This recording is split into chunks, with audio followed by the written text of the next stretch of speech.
Dahil sa sumbong ni Vivian dito kay Gina, napapatunayan ni Gina na tama ang kanyang hinala sa kanyang asawa at bestie. Dagdag pa nito na kinumpirma ni Maki na totoo na may relasyon ang dalawa.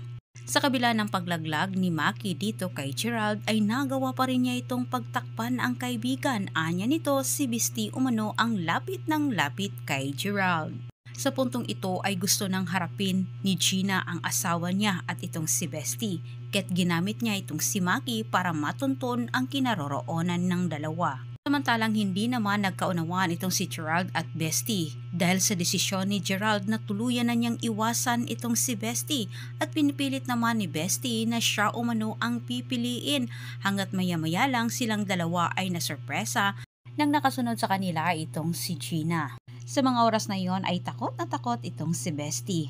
Alam na niya na bisto na silang dalawa ni Gerald at sigurado siya na sa kangkungan silang dalawa pupulutin. At habang galit na hinarap ni Gina ang dalawang taksil, ito namang si Vivian agad naman niyang isinumbong dito kay Robert ang tungkol ito sa kanyang nakita. Ni sa kasamang palad na tilang nagbulag-bulaga naman itong si Robert na kung saan hindi naman niya pinaniwalaan ang mga sinasabi ni Vivian, bagkus pinalabas naman ni Robert na sinisiraan lamang umano ni Vivian ang kanyang asawang bestie dahil nagagalit ito.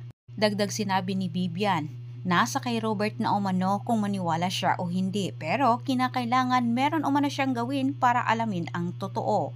Sa kabilang banda ay hinarap naman ni Gerald ang kanyang asawa at sinubukan pa niya itong pakalmahin. Nagpapalusot naman itong si Gerald na sa kanyang pagkaakala din ay hindi na sila binuko ni Maki dito kay Gina. Anya ni Gerald, silang dalawa umano ni Bestie ay nagkikita at kanilang pinag-usapan patungkol umano sa negosyo. Maniniwala kaya itong si Gina sa mga paliwanag ni Gerald at Bestie at ano kaya ang gagawin ni Robert sa mga nalaman niya? Antabayanan pa nyo ang susunod kong update.